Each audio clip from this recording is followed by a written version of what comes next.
What's up, everybody? A Sparrow with a Gun here from Sleepless Nights with another episode on Stationeers. When we left off in the last episode, we had built our first airlock kind of thing, or somewhat.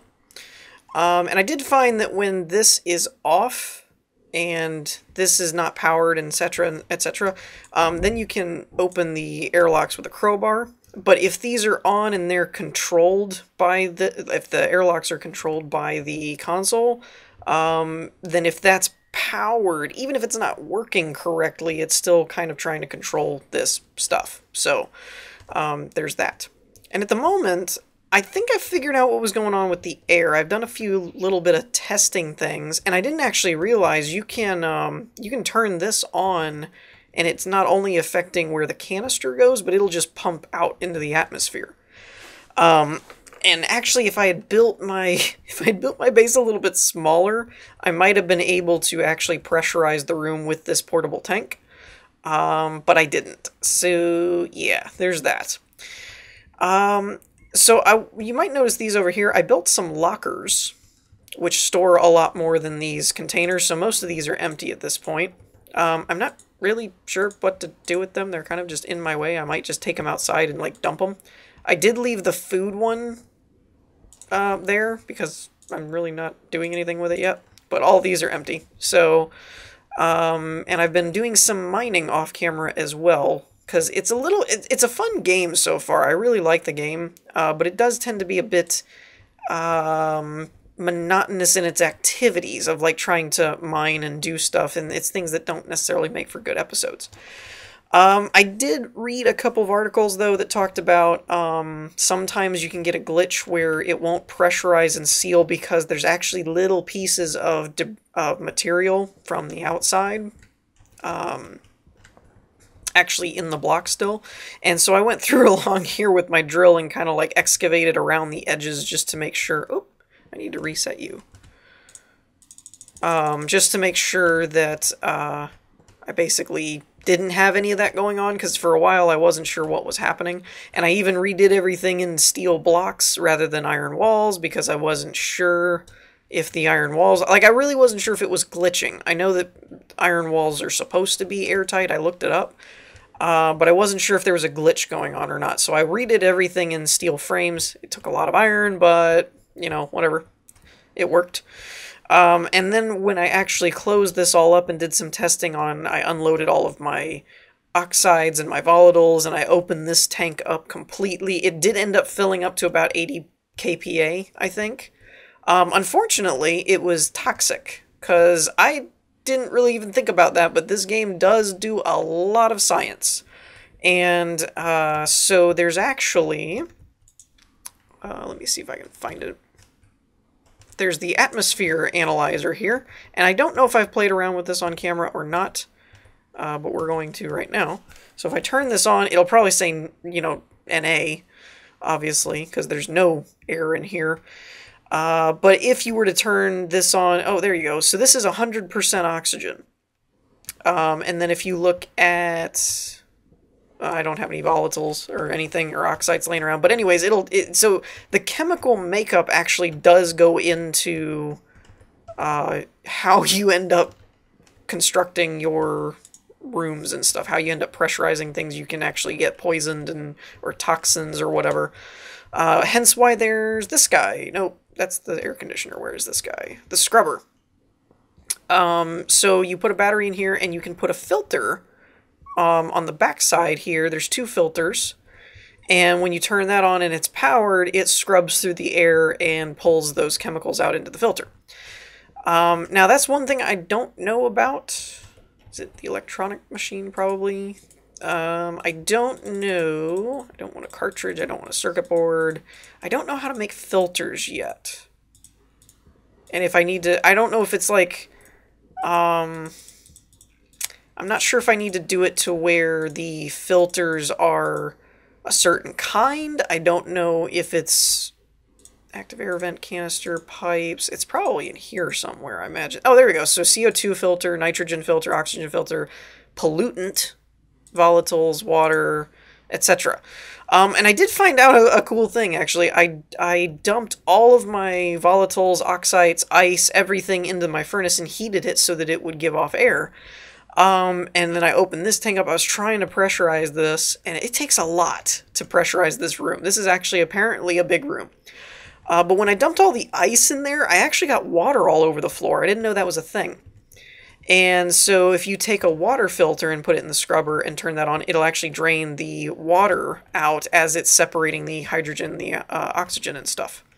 So that's something that we'll probably have to work on at some point, is getting this properly filtered. But for the start of this episode, you'll see these chips that I've made here. There's a couple of different ways you can do. I want to do an automated solar panel because I'm tired of having to go out here and adjust it manually. I may end up having to move this over, I think, just because I need some room to place some of these circuit board. I guess I could put it over here maybe, or put it up there. I haven't decided. But there's a couple of different ways you can do this. There's computers, like the consoles with the data disk and all that kind of stuff. There is, I forget, there was another way. There's a way of actually building like a computer, and you would place it down, and then you go in and set a bunch of conditions. I think there's a way to do it with this type of console as well. I'm not sure.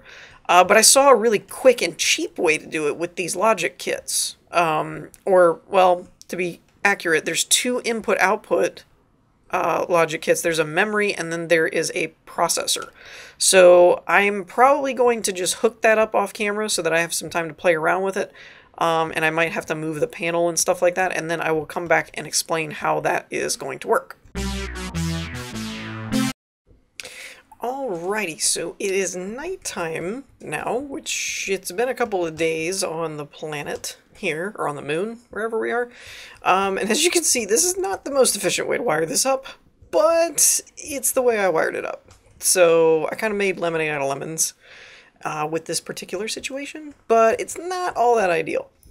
So I have a daylight sensor down here. You can kind of see it there. I'll show it more later, with a regular cable running up through this iron wall here and into this logic thing.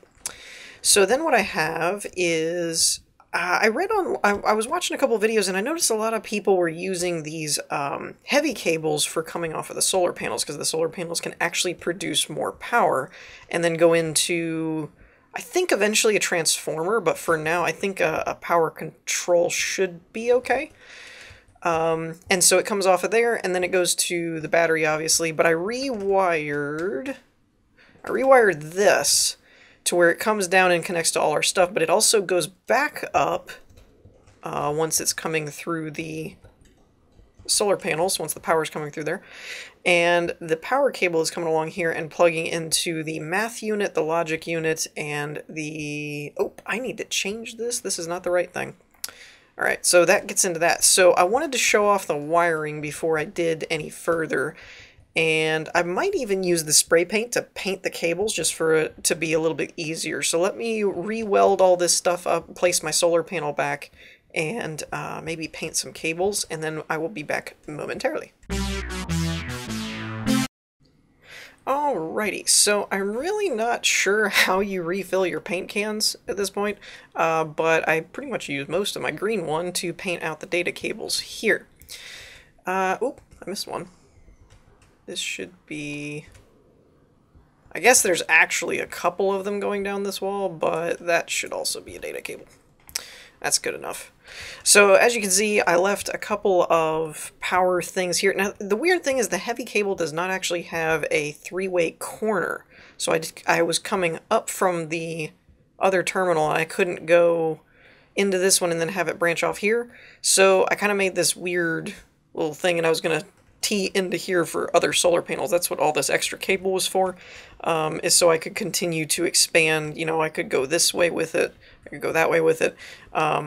It's just that this panel right here would be the main tie-in to the actual solar power thingy-mabobber. Now I do need to adjust this. I need to find what tool does that. Is it this one? This one. Okay. So, nope, wrong thing. Dagnabbit. I hate it when my... Ah, whatever. Alright. So, we set up a logic reader as a part of the input-output one.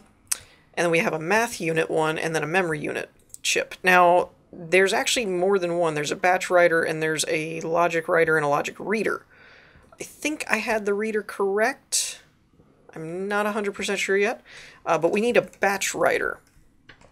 And with that, we're going to put the power, as you see, and the data goes in, the data goes out. So that should be fine. Now, we're also going to need this handy-dandy screwdriver, which I did not even know was a thing. Okay, so for any of you that don't know how these work, because I didn't until I watched the video, this is going to be a quick overview. You have a power button, which it's not on. I think when you turn it on, it blinks if it has an error. You can see currently flashing an error. So all these need to be turned on, hence why they need a power cable, except for the memory unit. And you adjust these little screws to adjust the values. So we have an input coming in from the, and you can even see here, logic reader data input, logic reader output, etc. and so on. So what we need to do is, it's not picking up a device, so we'll click that. So now it's set to daylight sensor, I believe. No other readable devices on the network. So if there's another readable device, you can cycle through them, I guess. The sun's coming up, so that's good. So change to active for daylight sensor. We're looking for solar angle. Okay, so the solar angle should be coming in here, and once again it's set to input 1, so we'll adjust this to the logic reader variable. So we should be getting the angle coming through here. When we turn this on, it's lighting up green, and when you highlight it, it is giving us the angle. If we turn this one on, it's not ready yet. So we're going to leave it off for now just because our power is a little bit low. And coming from this one, now this is the tricky one, which I'm not sure exactly. Oh, no, I don't want to do that. So there's an increase, decrease, and then there's these little ones, and the little ones do less of an amount. And then you can hold Alt to do even further of an amount. And if my memory serves, the tutorial I saw said to set this to 1.8. Now, I'm not 100% on the formula math behind all of this, so if it doesn't work, I'm basically going to go back and watch the tutorial again. Alright, so we set this to logic memory, and this is logic reader, and we set this to divide, I believe, so it's going to take the solar angle divided by 1.8, and then it's going to output that. Now we're dividing because the solar angle from the data, or from the solar sensor, I believe goes off of, it does something different. It reads it in a different formula, like 180 or something like that, whereas the solar panel reads it in percentages. That's what it is. So the solar daylight sensor reads it in as a degree in an angle, and the solar panel is determined by percentage of rotation. So you have to divide it by 1.8 to get a 1 to 100 value, I believe. So again, on this, we're going to set this to the logic math node. So that's coming in. And then on our output, output type, so we want to set this to solar panel because it detects that it's connected to a solar panel. And then this is the value of the solar panel, so we're going to set it to vertical. Now, if we did all this correctly and we turn all of these on, we should see the solar panel adjust, like so. And it's going to adjust to try and account for the daylight sensor angle. Now, maybe? Oh, okay. It is, but I have it turned around wrong, I think. Okay, because it looks like it's right. So I had to rotate this. Let's do 180, I guess. I could have just spun it the other way, but whatever. Nope. 360? No, it doesn't need to go that far. I'm bad with math. Wait.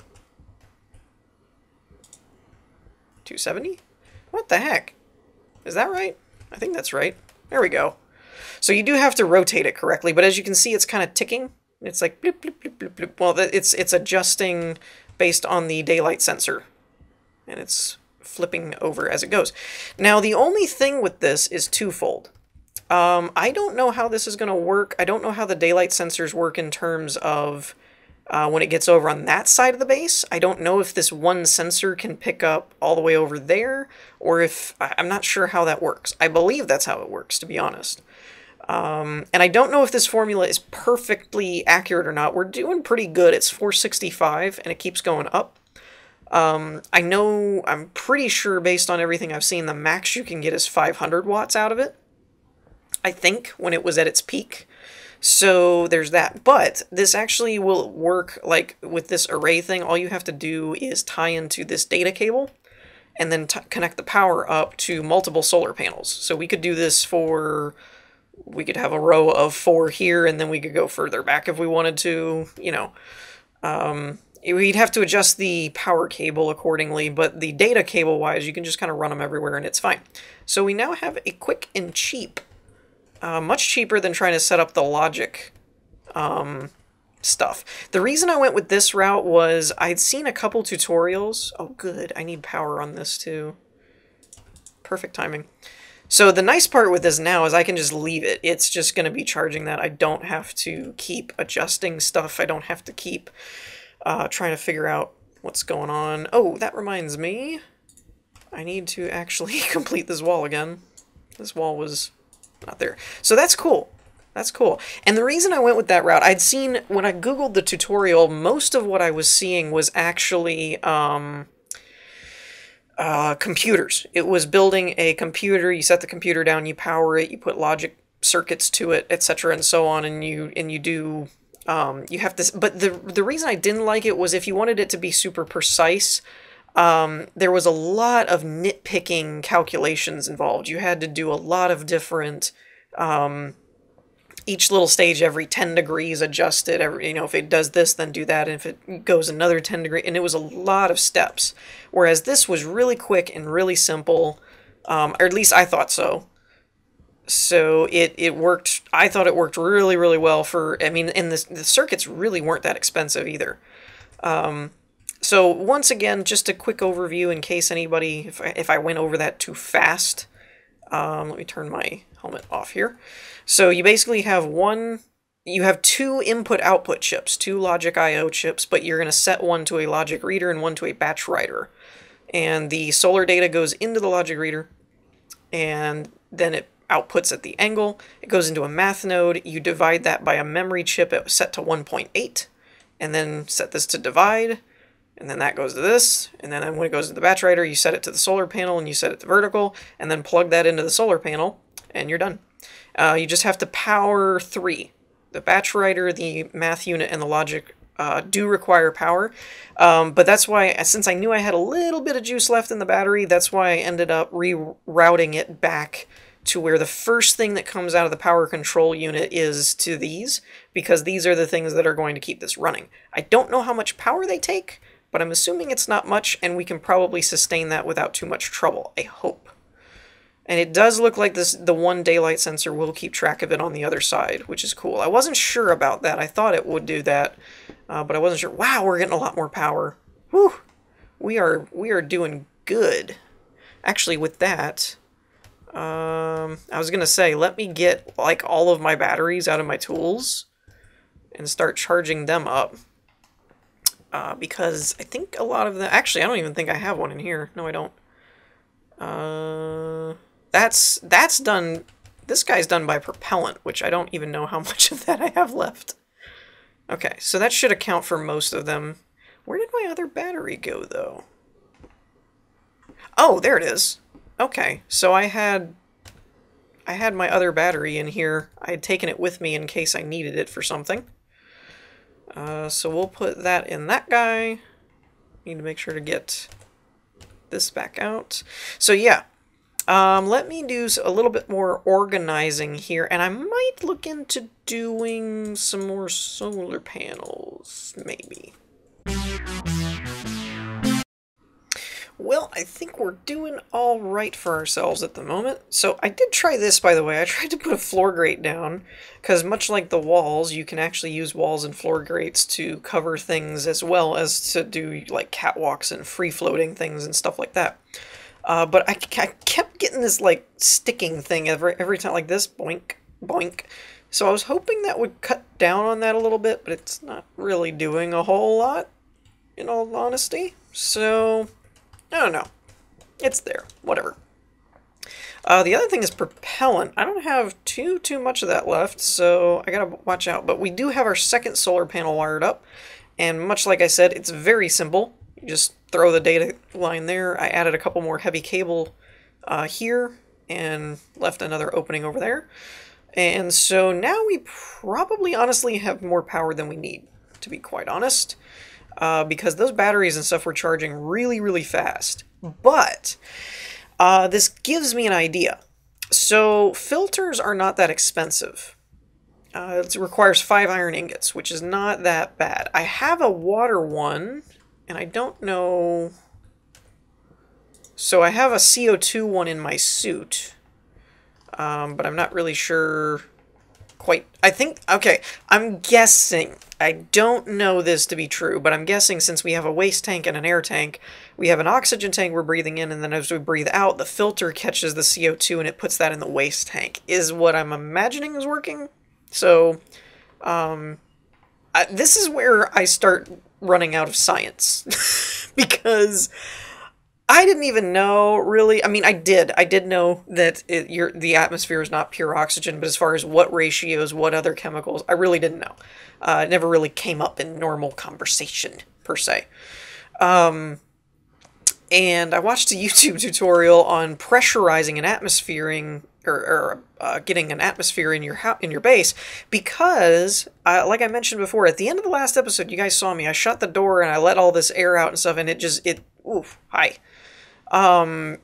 didn't do anything. It leaked out everywhere. So I thought I had a leak. I thought it was a bug. Apparently it just requires a ton of air to fill a space this size.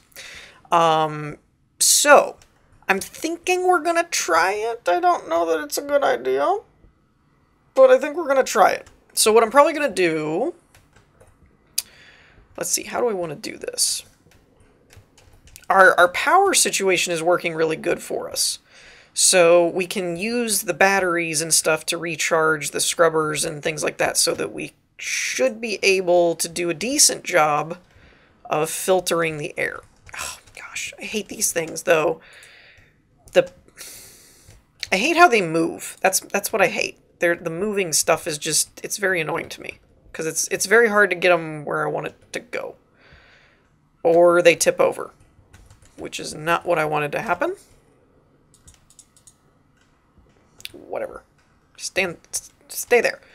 So that's what I think we're going to do. I have this air tank, and I'm going to make a save before I do this, because quite frankly, I don't know that it's a good idea. Critical. So I'm not really sure it's a smart idea to empty this whole thing into this room or not, or if I should save it until I get a more proper filtration system where I can get more air. I don't really know. But yeah, just for kicks and giggles, let's save it and let's give it a try. Okay, so what we're going to do here, and this is going to be interesting. If you guys haven't seen anything like this before in other people's videos and stuff, this gets pretty interesting, because I've actually done this on another test world, or well, a test save anyway, but I didn't follow all the way through like I'm going to try to this time to balance everything out. So we're going to see how this works. First of all, I should probably make a couple of filters. So I know, as strange as it seems, I might actually make an oxygen filter. And the reasoning for that is if we get too much oxygen in here, I didn't even think about it, but it can be somewhat problematic, I guess. I love these lockers, by the way. They are very useful. So we're going to throw that in there. It's way better than trying to mess with your inventory the whole time. Alright, so first thing, I want to make a nitrogen filter. We have a water filter. I'm going to probably make another CO2 one. Just so I have one for this portable air tank. Or air scrubber. That's what I meant to say. Scrubber is what I meant to say. We have a water one, so let's make an oxygen one, and I think the next one... Oh, there's a pollutant one. I might want to get one of those. Oh, there's a volatiles filter? That's interesting. Am I out of iron? No, I'm not out of iron. Okay. So there's a pollutant of volatiles, a water one, which we have, which we're going to need if we do this way. So it's going to be kind of interesting. Let me just go ahead and throw these in here so they're not laying on the floor. Okay, so one thing I didn't know when I was setting up my airlock, I have that door open and I have this one set up. And apparently it matters which one you click on first. So we're going to click the exterior first, interior, gas sensor, air vent, and we'll leave the power control off. I don't know if that actually makes a difference, but it's, again, it was the way it was in the thing. We'll cycle this, and it should cycle fine because it doesn't have anything to get rid of. And then it should open. Maybe? Oh, no, it can't, because it can't pressurize. That's right. Alright, so now we're set to have this actually work, if we need it to. So from this point, what I did in the last time I tried this is crank this thing open to about 90. If you do like 110, stuff starts flying around. It's kind of funny. Actually, let's try that for a minute. So if we turn it up to like 110, normally this crate moves is what usually did it. And I don't know, I am not a science person. I don't know if you just crank this all the way open, would it be bad? Would something explode? Would the pressure be too high? I have absolutely no idea. This kind of stuff fascinates me. I'm very intrigued by it, and I will always be open to people explaining things that I may get wrong or that I didn't know. But as far as what I do know, not much. There's not much. It's very limited. So that expended quick. I did not remember it going that fast. Okay, so now what I'm going to do is grab my mining belt and switch that, which I love having them in a locker too, because I can just grab them like that. And now I've got a bunch of stuff. Got volatiles here, which is basically ice, and if you turn this on, I don't know if this is a good idea or not. Never done it this way before. Well, no, I have. Nothing normally blows up, usually, but the thing is it can't melt until it's a certain temperature. And so as you can see, when I let all that oxygen out, it's dropped the temperature. So if I just throw these out in the middle of the floor, nothing really happens. So I have to use a furnace or something. I tried using a torch because I saw somebody do that in a video. And I'm pretty sure there's a reason these are called volatiles. Because, yeah, I took a torch to one of them and all of a sudden the temperature shot up to like 3,000 degrees Celsius and my whole room caught on fire. I don't recommend doing that. While that's going, though, one thing I wanted to show that's interesting is we can grab this atmosphere analyzer card, and we'll cycle this out with our tracker chip. And now, oh, turn that off if I'm not using it. Let's grab more of those, throw that in there. Man, we're still really cold in here. And you can start hearing the sound, which is pretty cool. I think that's pretty neat. But when we turn this on, it'll actually tell you what the atmosphere is doing, unless you're focused on something like the, it'll say world, air conditioner, scrubber, etc. So now that we have some atmosphere going on, we can see it's 35% hydrogen, or H2, 65% oxygen. Not great as far as I know. Now, from what I know, again, it's not a lot. But I believe after doing some research, I think the ideal atmosphere for, like, mimicking Earth's is 80% O2 and 20% N2? I think? So if I got that wrong, not my fault. Well, I mean, it kind of is, but, you know. The ice is where things get fun, though, because it's water when it melts. And so I didn't actually realize that this would actually fill up with water. I didn't know that was something that was in the game. I knew fire was because I'd seen all the videos of it exploding. I would also like to point out, it's still daylight out, and you can tell how much power we're generating because my battery has not gone from fully charged. So this is running purely off of solar panels, which is really, really freaking cool. So we're doing good on power. I just want to try and get this kind of stuff balanced out to where we have a bit more breathing room, for lack of a better term. Alright, so that's all of the ice and stuff that I have. So at this point, whatever we end up with is whatever we end up with. Now this is the unfortunate part, and this is why I said I'd save it beforehand, is because I still think I'm going to end up getting stuck with my airlock. I don't think it's ready yet, because the airlock has to reach 100 kPa in order for it to consider itself pressurized. And the unfortunate part is the way I have this set up. If I put the terminal inside here, then when I was in here I could manually force it to cancel, but because I don't... Yeah, see, there's all the water. So we get water in here, which is kind of funny. Also, probably not good. Probably not ideal for atmosphere. We got a lot of stuff going on. Water...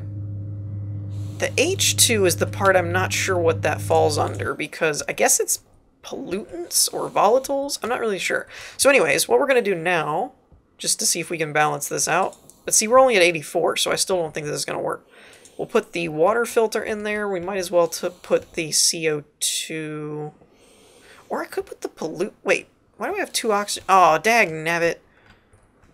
I meant to make a pollutant one. I was actually really surprised we didn't get electrocuted doing this, by the way, because, I don't know about you guys, but I feel like using electrical devices while standing in water is generally frowned upon. Doesn't seem like it'd be a good idea. So we'll turn this on, and it gives us a pressure, temperature, pollutant thing. So there is a few... Oh, the pollutant is the filter? Maybe? I'm not really sure how that works.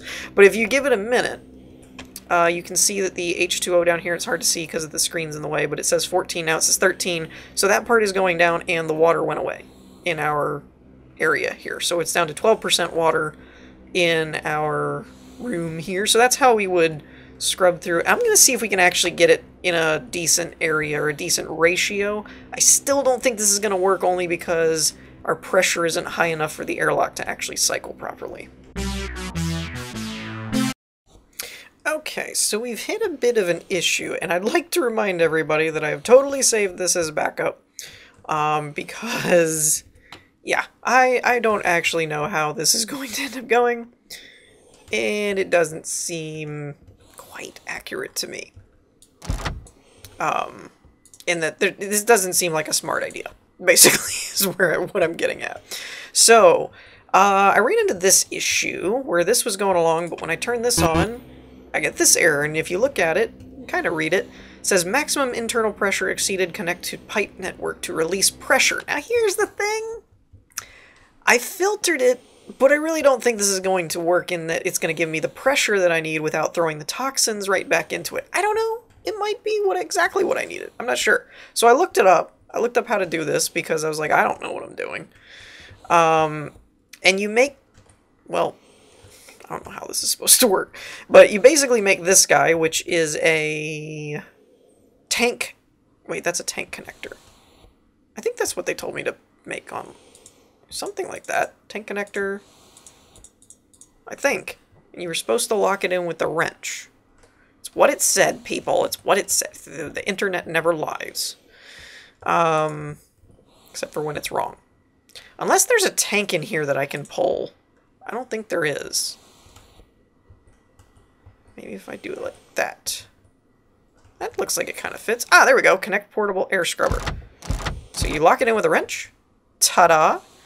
And then that should connect it to this. Now, what happens if we turn it on?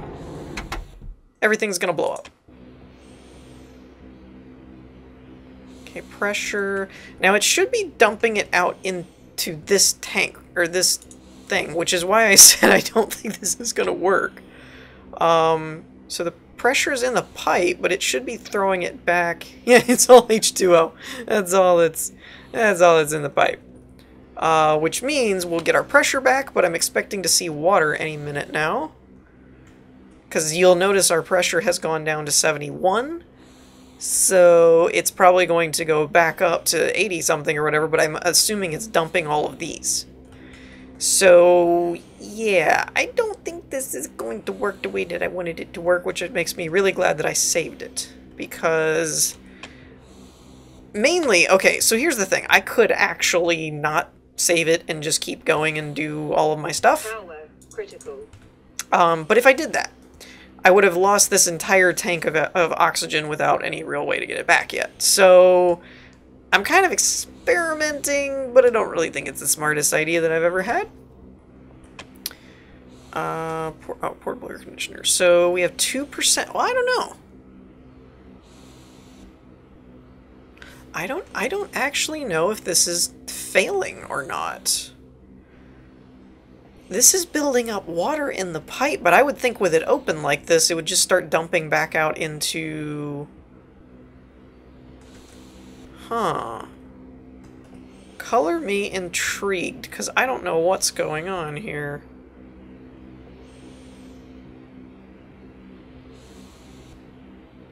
Alright, so it's pulling more water out of the air. It's dumping it into the pipe, though, and I'm confused as to why the pipe isn't flooding the room again. Our pressure is going down, though, so we're cleaning up the air properly. Well, I say properly, but I mean, like, it's getting to a better mixture type of thing by using filters and stuff, but we're also losing pressure, which normally would not be bad. As you can see, my suit's pressured at 50, so we should be fine if we could filter this out. As you can see right now... Oh, I have it locked. I was like, why isn't my helmet opening?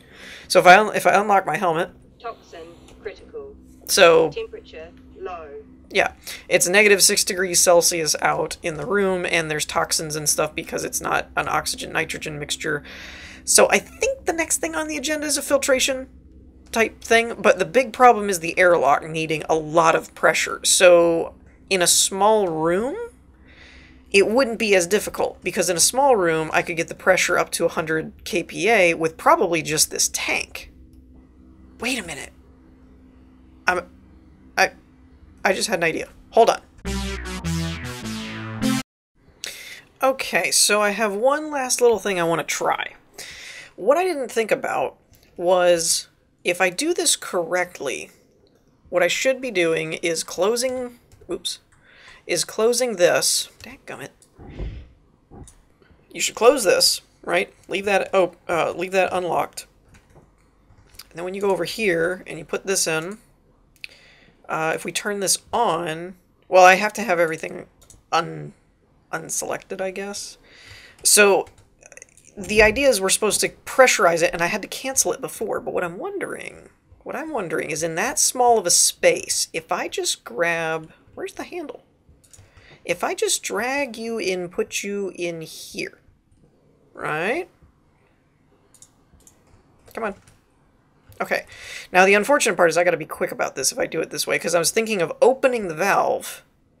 I might open it just a little bit, and then what I'm gonna do is I've got to close this really fast and get this wired up and tell it to depressurize really quick. So we're gonna try that real quick. What we're gonna do is increase the pressure, switch our hands, close you. The data disk is in there, so turn you on, go exterior, interior, gas vent, and vent, pull that. Did the door shut? Why isn't the door shutting? The door should be shutting. Cycle to interior, okay. So now, in theory, whatever we didn't lose might be enough to actually pressurize. There it goes. So it'll be slow because I only opened the valve a little bit, so I didn't waste any air. But with that small space, it may be enough to pressurize it once, and then when it depressurizes it, it's going to put it in this canister. In theory, we're going to see. I'll be back in a minute because we're running really low on time. Okay, so two things. One, I did that wrong. It should have been reversed. I should have had this door closed because it needs to suck the air into the tank, is what I needed it to do. But I didn't really think that through, because even if it works, we might try it real quick just to see if it works, but even if it works, it'll only work one time. It's going to fill the tank, and then you're able to leave. But when you come back in and tell it to pressurize, it's going to export. That's not the word I'm looking for. It's going to pull it from this tank, fill this room, but then as soon as this door opens, it's all just going to flood in here. And so that's not going to keep this room pressurized. So that's not really what I wanted it to do. So I don't think it's really going to work yet. So the fact of the matter is, I really just need a lot larger supply of oxides and stuff in order to get it, basically in order to get it going and pressurize properly. And then what I need to do is have a system set up to filter it. So probably what I'd like to do, and I'll probably do this off camera at some point, is maybe set up a small filtering system and do like whatever minimal basic thing I have to do to get it to filter properly. And then work on doing some off-camera mining. And hopefully in the next episode we'll be able to pressurize and use our airlock. The reason I want to do that is just because I feel like it's not going to be too long before my suit tank needs air, and I don't have much left to work with. So yeah, let me know what you guys think about all that in the comments. But in the meantime, at least we got our double solar panels automated and set up, and we're getting a lot of power. So let me know what you guys think in the comments. In the meantime, I hope y'all enjoyed. If you did, leave a like, and I will see you all next time. Peace.